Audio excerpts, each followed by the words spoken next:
आज বানাবো বাঙালির ফেভারিট আলু ভর্তা। গরম ভাতের সাথে আলু ভর্তা জাস্ট জমে যাবে। তোমাদের কার কার এটা ফেভারিট অবশ্যই জানিও কিন্তু আমাকে। বাই দ্য ওয়ে, নমস্কার, হেসেল ডায়েরিজে তোমাদের সবাইকে স্বাগত। নতুন নতুন ঘরোয়া রান্নার রেসিপি পেতে আমার এই চ্যানেলটিকে অবশ্যই সাবস্ক্রাইব করে রেখো। চলো তাহলে শুরু করা যাক।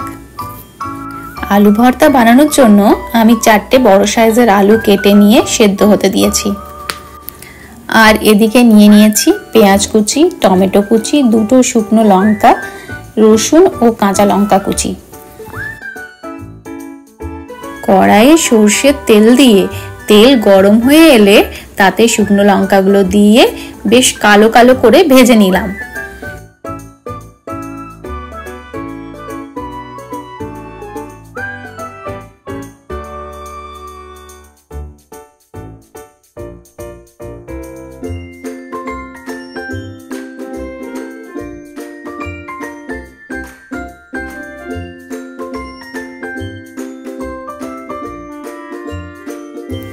লঙ্কাগুলো ভাজা হয়ে গেলে দিয়ে দিলাম রসুন কোয়াগুলো।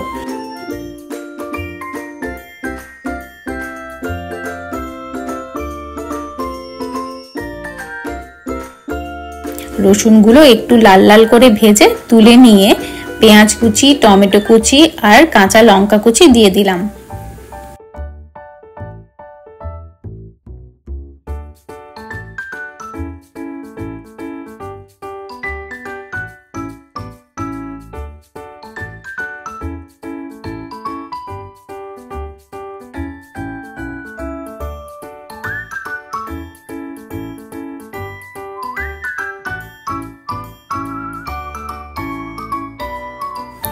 এবার ওর মধ্যে পরিমাণ মতো নুন দিয়ে ভালো করে ভাজতে লাগলাম।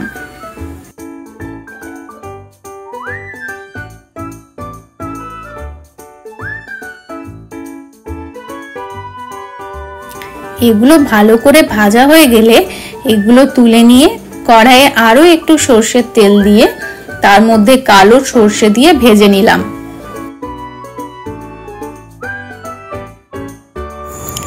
এদিকে দেখো আলুগুলো একদম ভালোভাবে সেদ্ধ হয়ে গেছে।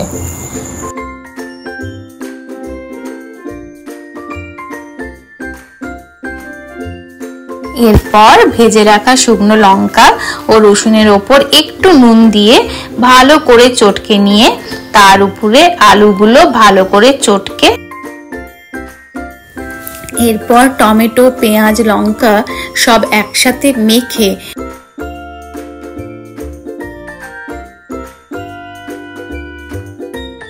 ভেজে রাখা সর্ষে আর একটু নুন দিয়ে সবকিছুকে একসাথে ভালো করে মেখে নিলেই তৈরি সহজ ও টেস্টি আলু ভর্তা।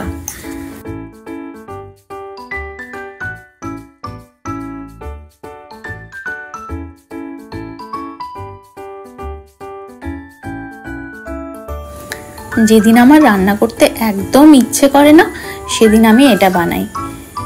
তোমরাও অবশ্যই ট্রাই করো।